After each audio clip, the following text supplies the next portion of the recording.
I've had a great time. It's my first World Cup. I've been waiting my whole lifetime to cover one. I know it's controversial. We've been talking about all of those stories, and rightly so, but the experience here on the ground, I think, has been amazing. I've loved the culture, I've loved the people, the sights, the sounds, the taste, the smells. The stadiums are amazing, and the games that I've seen at least have almost all of them been absolute classics. I think it can be summed up in one word, which is nuts. And I mean that from a footballing perspective, with the first tournament with 4 games a day, because we know this is going to be so condensed, but also because every single day there have been more and more of the off-the-field issues, the political stories, the societal issues, and it really seems to me as a tournament that is reflecting where we are a bit more in society, where sport is more comfortable, whether people like it or not, addressing these bigger issues. I don't remember a more political World Cup. You, like I, have been here a number of times over the last few years and seen the kind of evolution of the journey. And I think what has upset a few people in this last couple of days is those split-second decisions that when you've had 12 years in a run-up to a World Cup, and there has been a way of doing things, and there is a process that has maybe rubbed people up the wrong way. One of the decisions which is being called out again and again is not allowing Iranians to demonstrate their support within the stadiums for the women and very brave men of Iran. And obviously the Iranian story here and that of demonstrations is a big one. It is building to a head with the final game in the group against the United States.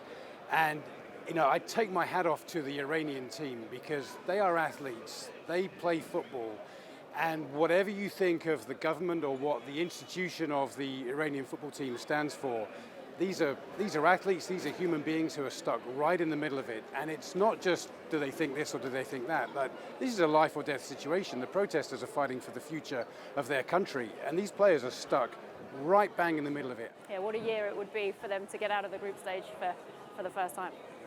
Tournament organisers had promised a World Cup not just for Qatar, but for the region. And part of what we are seeing here is regional support for the regional teams, which I think is fascinating, right? We certainly saw that when Saudi Arabia stunned Argentina. The whole place just erupted. It was a victory for the Arab world. And I think it's challenging, isn't it, the norms, and that was the whole point.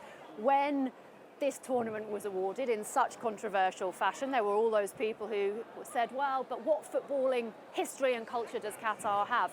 The point is, it is a first tournament in the Middle East. It's bringing the world's biggest sporting event to somewhere different, and it's forcing people to have uncomfortable conversations and address issues that they don't necessarily want to address. Can we have a football tournament without alcohol being served at the stadiums? Absolutely. Just because it's always been done one way doesn't mean that is how it has to be everywhere it goes. On the pitch, we are seeing some great games. Favourite game so far? Yeah, nothing will top Saudi Arabia beating Argentina.